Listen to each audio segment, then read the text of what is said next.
Sabo. I'm a parishioner of St. Francis Cabrini, and I've been invited to share with you my reflections on being a mom, especially at this time of the year.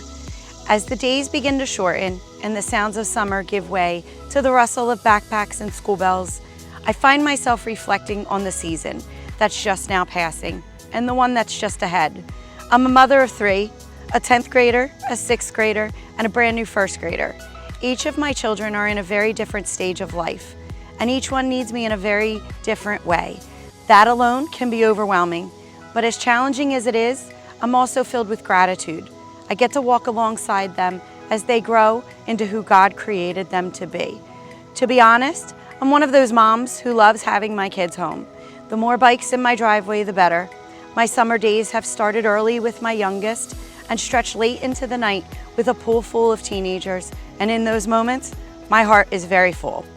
But as August rolls around, a quiet anxiety sets in. Did I make enough memories with them? Did we do enough?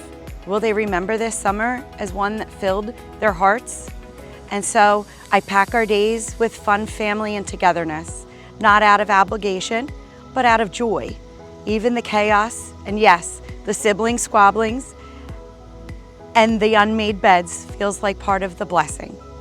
Whether my husband is at work or sleeping, because he works very long hours, I try to stay busy with our kids and keep things moving forward at home. That way, when he is free, we can focus on building core memories together as a family. One of the reasons I'm home with my children is due to ongoing medical issues. It wasn't a path I planned, and living on one income hasn't been without its challenges. There have been moments of financial stress, but through faith, careful planning, and a lot of prayer, my husband and I are making it work. And even in the hardships, I've come to see each season, especially this summer, as a gift. Being home allows me to fully be present for my kids, to be there, the small moments, the chaotic ones, and the beautiful ones. It's not always easy, but it is meaningful. God has shown me how He provides, even when the way forward isn't what we planned and at times feels uncertain. No matter what the season, throughout the years, it brings me great joy and deep abiding peace to gather with my husband and children each Sunday to celebrate Mass together, giving thanks to God for His goodness to our family. Talking about uncertainties, knowing that the school year is fast approaching, filled with uncertainties, adds its own layer of stress to our lives. Between completing summer homework, buying uniforms and school clothes, supply lists, and figuring out who needs what shoes. It's a lot. But this year, unlike last, I'm entering the back-to-school season with a little more confidence. Maybe that's one of the gifts of motherhood. We grow too. I've learned that it's okay to give myself credit and grace. One thing I've learned is how important it is for us as moms to remember our own needs. This summer, a friend encouraged me to cross something off my own personal bucket list.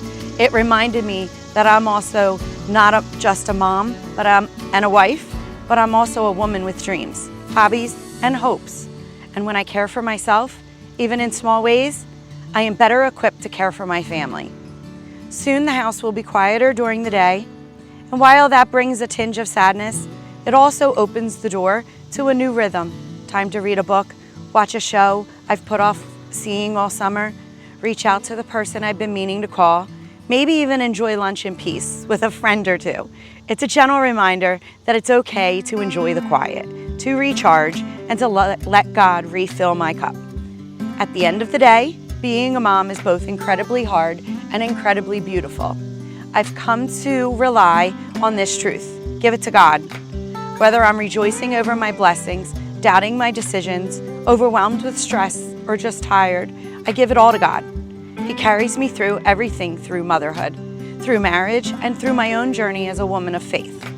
To every mom feeling the same tug as summer's end, I offer this advice as a fellow mom in the pews. Trust God, lean on Him, and know that He walks beside you in every season. May God continue to bless you and our St. Francis Cabrini family.